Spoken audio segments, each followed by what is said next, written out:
നമ്മളെ പണ്ടൊക്കെ കണ്ടിട്ടുള്ളത് പോലെ ഇത് കണ്ടോ, ഇതിനെന്താ പറയുന്ന, പാണ്ടി ലോറിയാ. ആ ലോറിക്കകത്തിരുന്ന ആളുകൾ യാത്ര ചെയ്യുന്ന കണ്ടോ. ഇപ്പോഴും നമ്മൾ ഒരുപാട് പുരോഗമിച്ചു. ഇതാ ആ ലോറിയുടെ പിന്നിലിരുന്ന് ഒരുപാട് ആളുകൾ, വയസ്സായൊരു മനുഷ്യനൊക്കെ ഉണ്ട്. അത്യാവശ്യം സ്പീഡിലാണ് ആ വണ്ടി പോകുന്നത് കേട്ടാ. ഞാൻ കാണിച്ചു തരാം, കുറച്ചും കൂടി അടുത്തെത്തുമ്പോ നിങ്ങൾക്ക് മനസ്സിലാവും.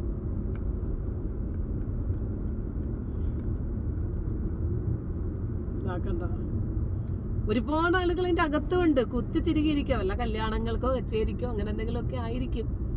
അതോ ഇനിയിപ്പോ ഇവിടെ ബസ് റൂട്ടൊന്നും അല്ലാത്തത് കൊണ്ടേ ഇങ്ങനെ ലോറിക്കകത്ത് കയറ്റി ആൾക്കാരെ ഇറക്കുവാണോന്നും അറിയില്ല. എന്തായിരുന്നാലും ഇത് നല്ലൊരു അനുഭവേദ്യമായ ഒരു യാത്ര തന്നെയായി കേട്ടാ. ഇതിനകത്ത് ഫുള്ളാളാണ്.